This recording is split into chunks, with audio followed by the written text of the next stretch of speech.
1.2 million Australians have put in their tax return, seeking to receive a refund, as well benefiting from the tax cuts that the Morrison government has implemented. I also just wanted to say a brief word about recent events in Victoria. Obviously, it is a very difficult time for my fellow Victorians. Events in Victoria are very serious, and people need to follow the medical advice. There are some very tough days ahead, but the federal government stands with every single Victorian in helping them get through this difficult period. We've funded some 28 respiratory clinics, which have undertaken more than 55,000 tests. We have more than 260 Australian Defence Force personnel deployed to Victoria to assist with the health tasks, the logistics, the planning that is required. And there will be more Defence Force personnel on their way to Victoria to assist.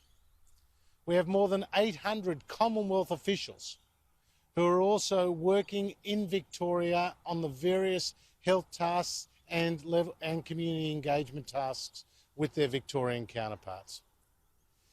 It's important that we stay strong in the days and the weeks ahead. We always knew the pathway to the economic recovery would be tough. We always knew that there was this threat of a second wave of cases, as we've seen around the rest of the world. But by working together, we will get through this. Victorians will get through this, and they'll do so with the support of their federal government. Are there any questions? We've got Andrew from the ABC. Yeah. Treasurer, Andrew Frydenberg here from the ABC. Could you take us through the actual unemployment rate? You hinted this morning that rather than it being 7.1 or thereabouts, the actual number is much, much higher. And can you take us through how you arrive at that figure and what we will see by the end of this week, and perhaps how it will reflect on what you do next week? Well, thanks, Andrew. The official unemployment rate is 7.1%, and the market is expecting for that to go a bit higher later this week. The effective unemployment rate takes into account not only those who are officially unemployed, but also those who have left the labour force altogether, as well as those who are on 0 hours. And that's around 13.3% right now. So that's a large number of people reflecting the economic challenges that we see right now. And that's why we have announced the job seeker payment, which is legislated to the end of September, which effectively doubles the safety net with the $550 a fortnight coronavirus supplement, but also the JobKeeper program, which is effectively helping businesses pay their workers, whether they are stood down or whether they are coming back with reduced hours. We have seen a big reduction in hours worked in the months since the COVID pandemic first hit in Australia. And globally, they are seeing the same. In fact, the International Labour Organisation said that in the June quarter, there's been about a 14% reduction in hours worked, which is the equivalent of losing around 400 million full-time jobs in the globe.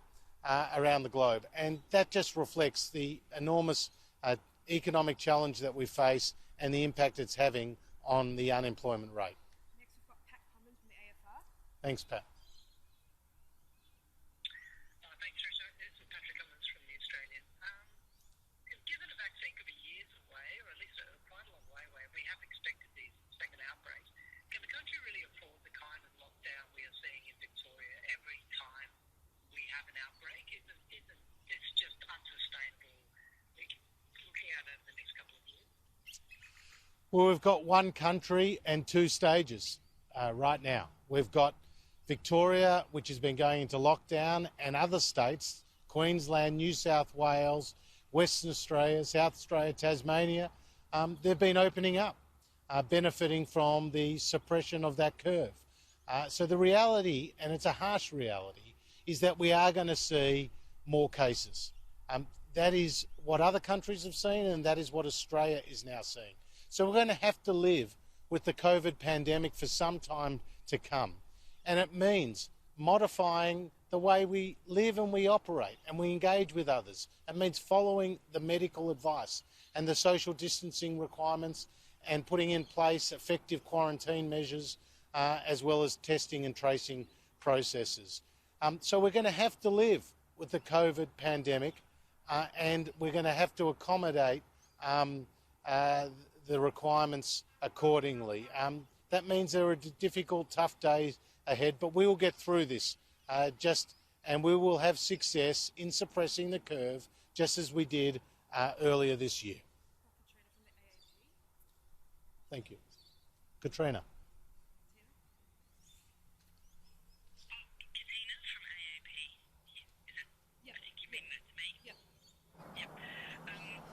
So I was just wondering the projected of how many people will be getting the middle income tax offset. Those are projected from the budget last year. With so many people having either lost hours or lost their jobs, and therefore probably a big chunk of their income for the year, would that cost the limit actually flow out?